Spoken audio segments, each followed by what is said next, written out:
아니 일단 오늘 주제는 그겁니다. 일단 황의조 선수가 보르도에서 정말 중계도 하고 계시잖아요. 아 정말 뭐 맛깔진 중계를 계속해서 하고 있죠. 네. 네. 그때 멘트도 이번에 들었습니다. 아 그럼요. 슈퍼골 막 이런 네. 거. 오른발 가마차기. 네. 보르도에서 지금 가장 골 잘 넣고 있죠. 그렇죠. 네, 최다 골자인데. 네 골이죠. 근데 이제 많은 분들이 그거 궁금해하세요. 왜 대표팀에서는 최근에 골이 꽤 오랫동안 없더라고요. 네, 그래서 왜 그럴까? 보르도의 황의조와 국가대표팀의 황의조는 같은데 왜 결과는 조금 다를까? 요 이야기를 좀 하려고 합니다. 그래서 이제 또 취재를 하시고 또 중계를 하시니까 오늘 뭐 황의조 선수에 대해서 이렇게 힘내는 말. 의조랑 소통도 하니까. 네. 자, 좋습니다. 왜요? 아니. 소통하니까. 소통하니까. 소통하니까. 지난 주말에 멋진 골을 넣긴 했지만 많은 분들이 좀 걱정하세요 지금도. 부상을 당했잖아요. 일단 그 부상당한 상황을 좀만 설명을 해주신다면. 뭐 정확하게 선수적 표현을 얘기하면 이제 자리 잡으려고 스텝 밟다가 지로투 상대 중앙 수비수 지로투의 발등을 밟으면서 오른쪽으로 이렇게 삐걱 된 거죠. 우리가 이제 삔다라고 하죠. 이렇게 밟았는데 이렇게 넘어가는 거. 저도 이제 한창 때 농구 많이 할 때 리바운드 떴다가 내려올 때 상대 발을 밟았을 때 이게 팍 돌아가거든요. 그거는 최악이야. 그건 복숭아뼈 이쪽이 퉁퉁 부어. 최악이야. 엄청 아프죠. 엄청 근데 아프죠. 지금 나이에 부상당한 거하고 그 나이 때 부상당했을 때 회복 속도는 완전 다르더라고요. 지금은 회복이 안 될 수도 그때는 있어. 안 될 수도 있고 그때는 뭐 그리고 좀 있으면 또 뛰어. 한 2주 있다 또 뛰었어. 농구가 질끈 매고. 지금은 안 돼. 근데 이제 그렇게 되면 일반적으로는 발목의 염자, 뭐 인대 이런 데 손상이 가는 인대가 늘어난 거죠. 뭐 염자까지는 아니고 음. 염자는 이제 이거 염증 생기는 거니까 네네네. 그런 다른 부분이고 이제 워낙 선수들 부상을 제가 관리하다 보니까 또 소속 선수들을 저 정도는 이제 발목 인대가 늘어난 거지. 그러니까 디딜 때 계속 아프죠. 힘을 네. 체중을 실리면. 아직까지 그 보르도 측에서 공식적으로 뭐 얼마 정도 재활에 시간이 걸린다는 얘기는 안 했죠. 예. 느낌상으로는 퉁퉁 부었죠 지금은. 그 중계를 하고 중간에 이렇게 벤치에 앉아서 하는 거를 카메라가 보여주더라고요. 닥터들도 되게 조심스럽게 만졌잖아요. 붓더라고 이렇게. 사실은 저는 그냥 아예 라커룸으로 들어갈 줄 알았어요. 라커룸으로 들어가면 이게 굉장히 심하기 때문에 2달 이상이다. 그냥 바로 들어갔습니다. 바로 들어갔습니다. 너무 아프니까 병원으로 가든지 뭐 검사를 받으러 갔는데 일단은 앉아 있었다는 것은 경기 끝까지 어느 정도는 버틸만 했다.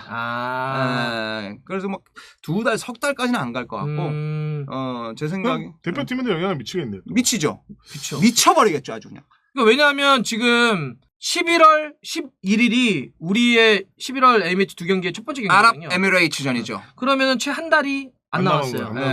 만약에 4주가 떨어진다 그러면 어려운 거죠. 그러니까 이게 부상이라는 것이 여러분들이 정확히 아셔야 되는 게 뭐 4주다, 2주다 이렇게 해야 되는 게 뭐를 포함하는 거냐면 부상이라는 게 아픈 데가 다 낫고 내가 경기장에 뛸 수 있는 몸 회복까지가 4주라는 거예요. 부상의 기간이라는 거는 컨디션 회복까지. 인주어 페리오드는 그렇게 얘기하는 거예요. 그러니까 부상이 다 난 게 다 난다 2주 이거랑은 다른 거예요. 오케이. 그러니까 2주 동안 예를 들면 의학적으로는 그 상처는 아물었어. 그렇죠. 되지만 뛸 수 있는 몸은 또 피조 사이드에서 따로 얘기해야 되는 거죠. 그렇죠. 근데 이제 부상 관리라는 게 아까 말한 대로 이게 회복하다가도 또 이게 잘 안 될 수도 있어요. 그러니까 의학적으로는 내가 이 상태가 좋아졌다고 하지만 이 근육 오래 안 쓰는 거잖아요. 최소 2주, 3주. 특히 뭐 골절이라든지 특히 염자 같은 게 또 생겨버리면 이게 더 길어지는데 그러면 또 근육의 밸런스가 안 맞아서 또 다른 부상이 생길 수도 있고 그런 위험성이 있는 거죠. 근데 지금 저도 뭐 경기를 오늘 보긴 봤지만 그 정도까지는 아닌 것 같다. 정말 그렇게 심각할 정도는 아닌 것 같은데 어쨌든 영향은 좀 있지 않을까. 그렇죠. 네. 따지고 보면 이런 게 피로 누적일 수도 있거든요. 약간 필요한 몸이 완벽치 않은데 무리하다가. 아니야. 피로 누적은 아니고. 피로 누적이라고 선수들이 이 자리를 이렇게 하다가 공에 대해 시선을 뺏기다가 얘는 이 장면을 보면 되게 재밌는 장면이 뭐냐면 수비수도 놀래. 이게. 자기 발을 밟았는데 얘도 아플 거 아니야. 오!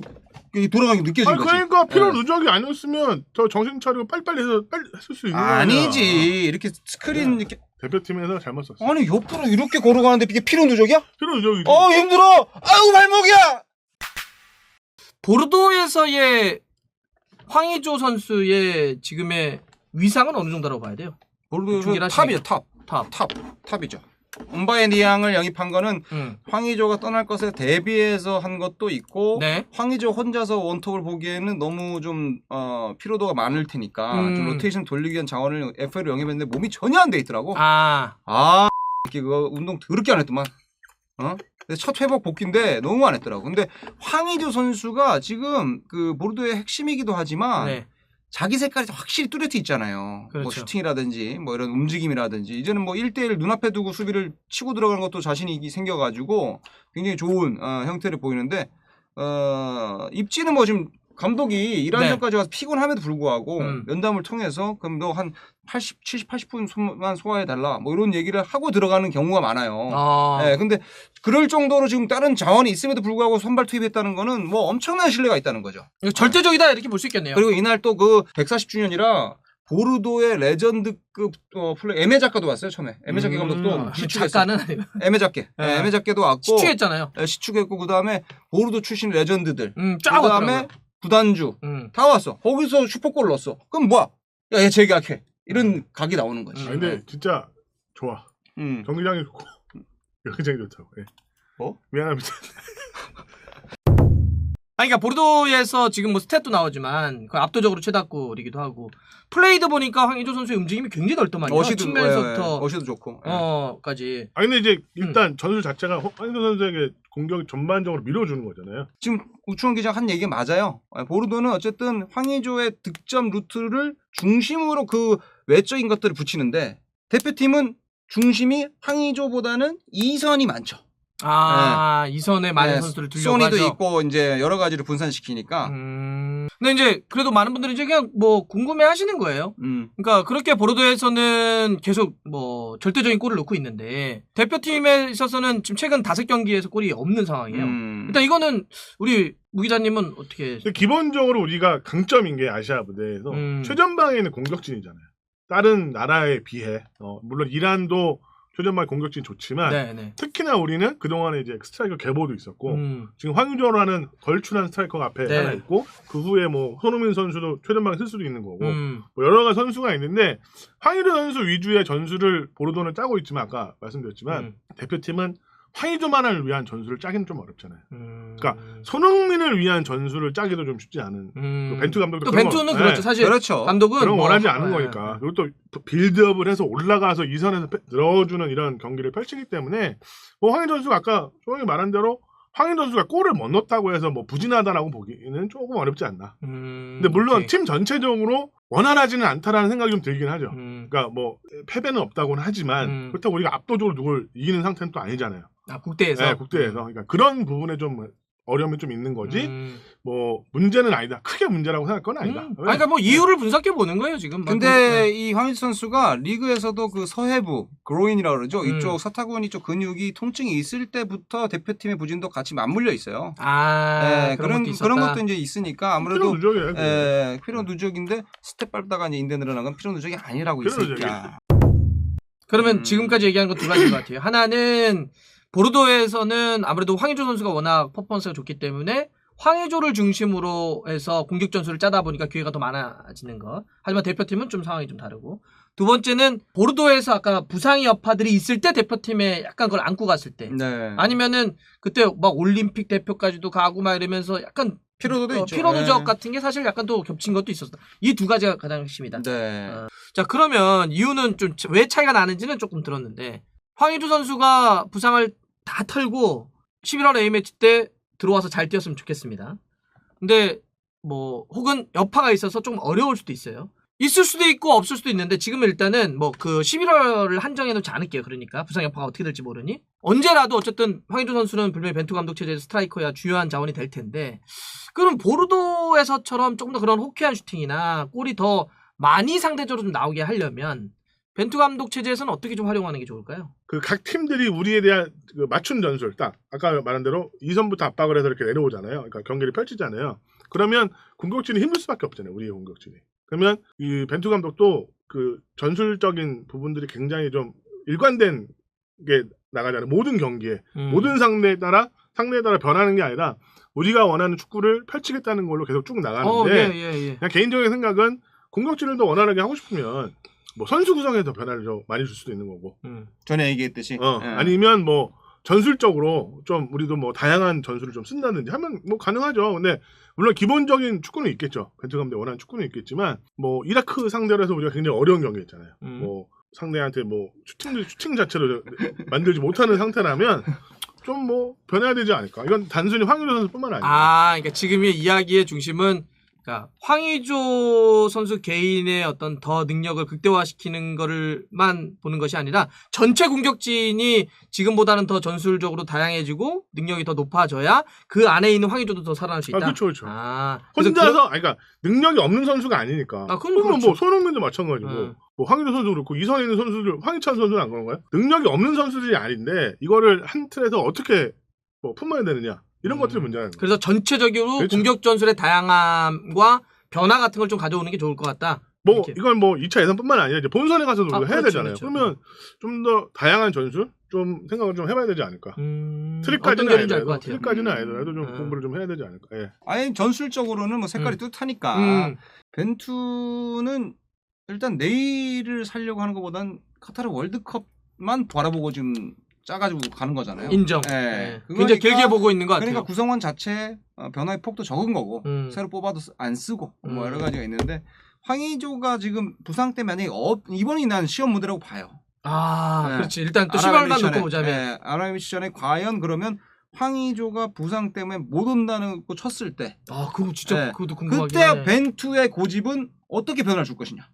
요게 그치. 이제 내가 봤을 때는 가장 이제 많은 분들이 궁금해하실 수 있을 것 같아요. 예, 최전방이니까. 자, 그러면 일단 얘기 나왔으니까 정리해 봅시다. 만약에 황의조 선수가 약간 좀 몸 때문에 이번에는 11월은 당장 뛰기 네네. 어렵다고 한다면 어떻게 갈까요? 큰 틀에선. 제가 좁혀서 한번 가볼까요? 그러면 예를 들어서 손흥민 선수를 톱으로 올렸을까요? 아니면 아예 그 자리에 다른 선수를 그동안 뛰지 않았던 선수에게 좀 더 기회를 줄까요? 손톱. 손톱으로 간다. 예, 손톱이 다른 선수를 새롭게 뽑기보다는 이미 손톱도 썼었고 손톱. 그거 하려다가 내가 말았어. 손톱. 하다 말았어? 아이. 왜냐하면 뭐 믿을 만한 선수라고 해야 되잖아요. 그러니까 이게 굉장히 중요한 경기이기도 하고. 그렇죠. 이게 네. 월드컵 예선이니까 네. 이거는 평가전이 뭐, 아니라. 이란하고 이제 원정에 가서 무승부도 좋은 결과 기대만큼의 성과를 얻었기 때문에 뭐 큰 어려움은 없어 보이지만 어쨌든 성과를 내야 된다면 손톱을 쓸 가능성이 높지 않을까. 그동안의 성향을 봤을 때도. 손흥민 선수 네. 그도 자기 축구도 이해하고 있고 손흥민도 벤투 감독이 알고 있기 때문에 이해하고 있는 선수를 크게 어떤 변화를 주기보다는 그러니까 쓸 것이다. 꼭 손톱이 아니더라도 손흥민 선수를 톱으로 세우지 않더라도 뭐 우리가 말하는 제로톱 같은 개념으로 지금까지 봤던 틀에서. 틀 안에서 나올 것 안에서만. 같다. 그렇죠. 예, 그렇죠. 그 그건 안에서. 변함이 없죠. 그렇습니까? 그건 변함이 없죠. 근데 이제 더 세부적으로 들어가면 벤투는 최전방에는 일단 공을 거머쥐고 지킬 수 있는 선수가 있어야 된다고 생각을 하는 축구예요. 그러니까 네. 오면 그냥 이것만 하는 것이 하는 게 아니라 잡아주고 예, 이선과 저주고 수비를 저주고 지켜주고 연계하거나 아니면 벗겨내거나 이런 것을 잘 지키는 축구. 그게 이제 김병수 감독이랑 벤투 감독이 같이 추구하는 약간 그 접점이기도 해요. 예. 그러니까 둘은 고 만나는 점은 그러니까 윙어들도 음. 공을 버틸 줄 알아야 된다. 닫아놓고 버틸 줄 알고 해야 된다. 볼을 다룰 줄 알아야 된다. 그러니까 황의조가 그런 걸 잘하잖아요. 활동량도 다양하게 그렇죠. 움직여주고 이 동선 자체가 워낙 넓으니까 그래서 그런 자원이 해야 되는데 손흥민 선수가 보면 손흥민 선수는 사실 등지고 내주고 이런 스타일은 아니잖아요. 여기서는 보면은 어쨌든 거머쥘 수 있는 자원은 그 툴은 변하지 않으니까 그 안에서 이제 고르겠죠. 그러다 보면 뭐 송민규 같은 카드 이런 카드를 톱으로 놓고 뭐 손흥민 뭐 이선을 바꿀 수도 있고 손흥민 톱을 놓으면 이선 자체를 또 다 바꿔야 되거든. 안 먹힐 경우에는. 그러면 본인이 다 바꿔야 되잖아. 다 바꾸긴 싫어하는 스타일이니까. 둘의 이야기는 일단은 새로운 누군가를 뽑기보다는 그 안에서 그렇죠, 할 거라고 하는 건 비슷하고. 아니면 오세훈 선수 정도? 오세훈 선수나 혹시 뭐 김시호 선수도 약간 고민을 했었다고는 하니까 네. 뭐 발목이나 그 이런 선수들이 폼이 좋으면 뭐 뽑을 수는 있겠죠. 근데 그렇죠. 주력으로 활용할 선수들은 아마 그렇게 뽑을 수는 있겠지만 경기에 내보내는 건 또 뭐 그렇게 하지 않겠냐. 관상을 봐봐. 관상을요? 네, 입술 봐봐 입술. 저건 뭐냐면 옛날 저기거든. 그 군대의 그 장교 스타일. 장군? 그러니까 제너럴? 장교. 그러니까 내 명령대로 따라. 요런 스타일의 관상이거든. 아니 지금 뭡니까 그거야. 뚝심도 있어야지 감독할 때. 그 관상이라는 영화 있잖아요. 거기서 송강호가 김윤식을 봤을 때 그런 얘기를 하거든. 앙 담은 입술. 그게 되게 강직하고 강하다 뭐 이런 그런 의미 얘기했거든. 김윤식이 나왔나 관상에? 맞지 나왔지. 백윤식. 백윤식 미안합니다.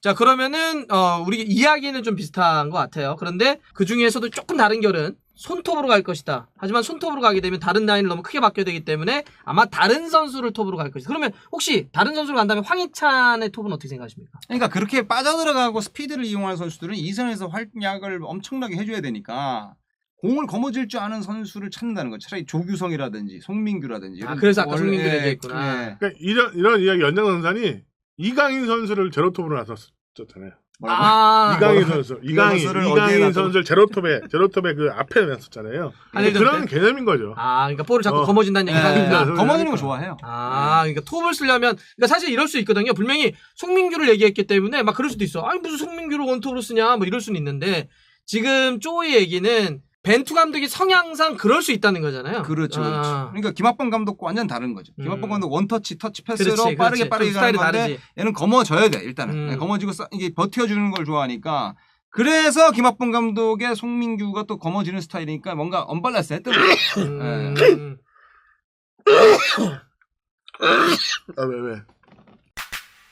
우리 벤투 감독도 잘하겠죠. 지금 잘한다고 응원합시다. 관상대로 갈 거예요. 네. 우직하게. 그러니까 만약에 11월에 좀 어려울 수도 있는데 만약에 우리 선수들이 좀 저기에 아프면 딱 그 예전에 유엔군 모자랑 딱 파이프 물을 봐요. 진짜 딱 장군이잖아. 메가더 같은 느낌 예, 있겠다. 장군 진짜. 있잖아요. 예, 예. 제너럴 이런 느낌 예. 있겠다.